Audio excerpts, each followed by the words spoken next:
Nobody warns you about this part. Not your parents, not your teachers, not the people who seem to have it all figured out. They warned you about failure.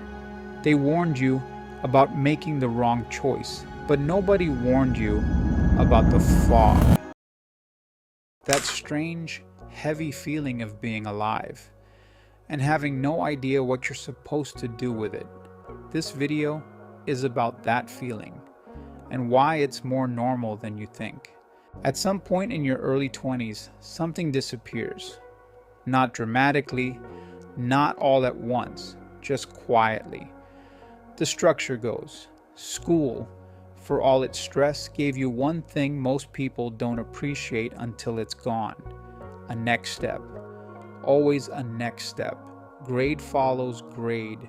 Year follows year. The path was already there. All you had to do was walk it. Then one day, it just stops. And suddenly the world expects you to know exactly who you are, what you want, and how to build a life. As if that's something anyone actually teaches you. Most people don't talk about how disorienting that is.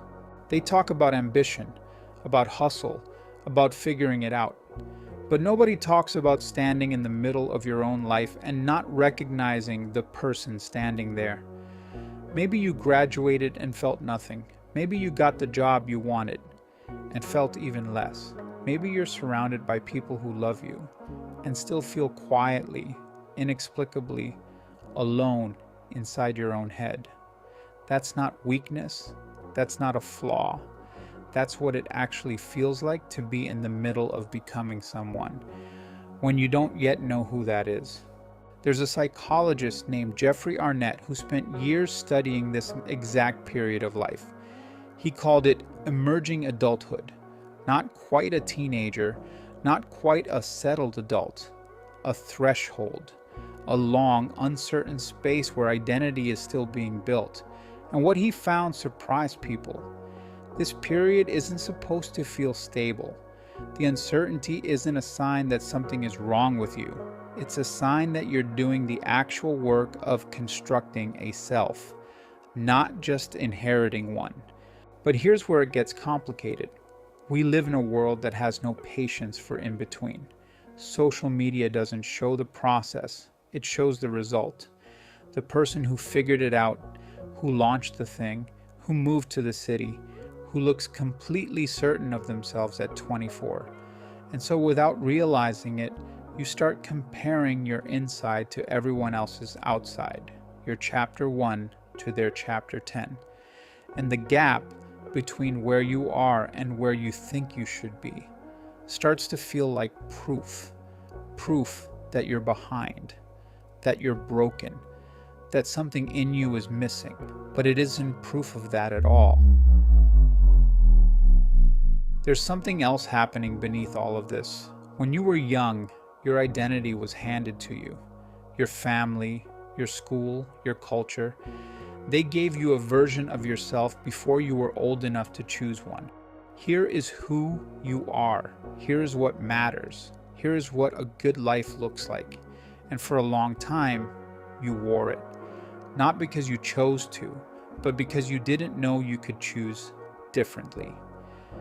Then comes a moment, and it's different for everyone, when that identity starts to feel like a costume. It fits, but it isn't yours. And you're left holding one of the hardest questions a person can sit with. If that's not who I am, then who am I?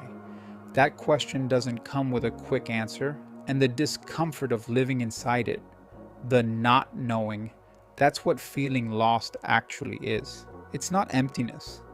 It's the space where something true is trying to grow. Here's something worth sitting with. Lost is not the same as gone. When you're lost in a forest, you haven't disappeared. You just don't know the path yet.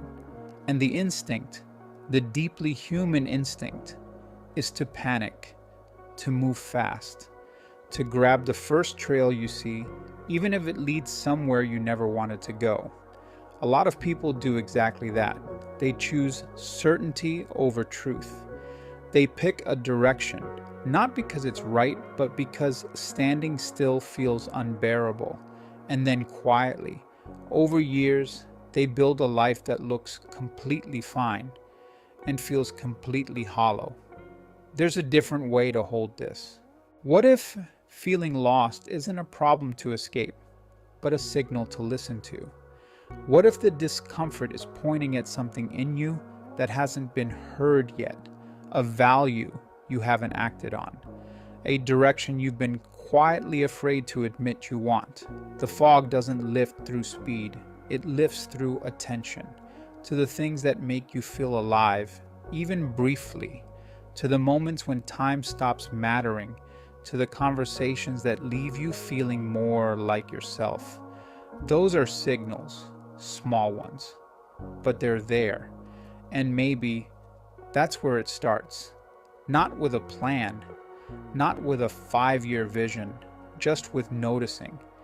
Just with the quiet decision to stop measuring your life against someone else's timeline. You are not behind. You are not broken.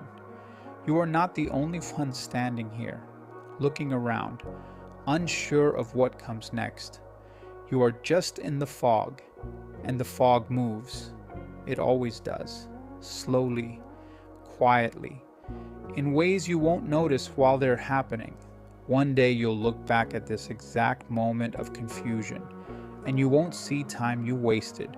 You'll see the moment you started becoming who you actually are. That's not nothing. That's everything. This is The Fog Clears, and we're just getting started.